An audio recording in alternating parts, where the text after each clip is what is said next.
అస్సలాముఅలైకుం సలాం నమస్తే సత్ శ్రీ అకాల్ అండి. ఈరోజు స్పెషల్ వచ్చేసి గుమ్మడికాయ తాలింపు చేస్తున్నానండి. గుమ్మడికాయని ఇలా కట్ చేసి నీట్గా ముక్కలుగా వేసి ఉప్పు వేసి బాగా ఉడికించుకోండి.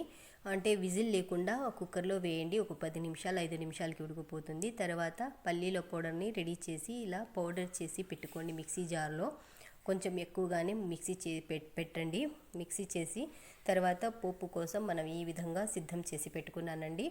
ఒక బాణలిలో నూనె వేసి పోపు దినుసులు వేసి అవి చిటపటలాడిన తర్వాత దానిలో ఎర్రగడ్డ వేసి తర్వాత కరివేపాకు ఎండుమిర్చి వేసి బాగా గోల్డెన్ కలర్ వచ్చేంత వరకు వేయించుకోవాలి. ఆ తర్వాత మనం సిద్ధం చేసి ఉడికించి పెట్టుకున్న పంకిన్ ముక్కలని కూడా దీనిలో వేసి బాగా మిక్స్ చేసుకోవాలండి. పౌడర్ని కూడా వేసేసి పల్లీల పౌడర్ వేసేసి అంతేనండి, మన పంకిన్ తాలింపు అయితే సిద్ధమైపోయింది.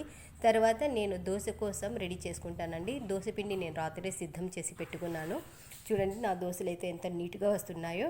ఒక గ్లాసు బియ్యానికి నేను పావు గ్లాసు మినపప్పు వేస్తానండి. అందులో ఒక స్పూను మెంతులు వేస్తాను. ఇంట్లోనే గ్రైండ్ చేసి పెట్టుకున్నాను. చూడండి ఎంత నీట్గా వస్తున్నాయో. ఇంకా వేడి వేడి దోశలు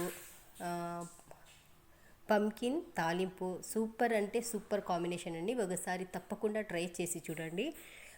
పంకిన్ మనకి ఎప్పుడు దొరుకుతుంది, కాకపోతే అది సీజన్లో దొరికే పంకిన్ దాని టేస్ట్ వేరుగా ఉంటుంది. చూడండి బయట చలిగా ముంగారు మళ్ళీ సీజన్ అన్నమాట ఇది.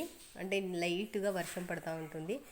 ఆ వర్షం లైట్గా పడుతున్న దానిలో మనం ఇలా వేడిగా తింటూ ఉంటే ఆ వ్యూ చూస్తూ అమేజింగ్ అండి. మీరేం చేసుకుంటారో పంకిన్ నుంచి నాకు కామెంట్ పంకిన్తో మీరు ఏం స్పెషల్ చేస్తారో నాకు కామెంట్ చేయండి. నేను కామెంట్ చదువుతూ ఉంటాను.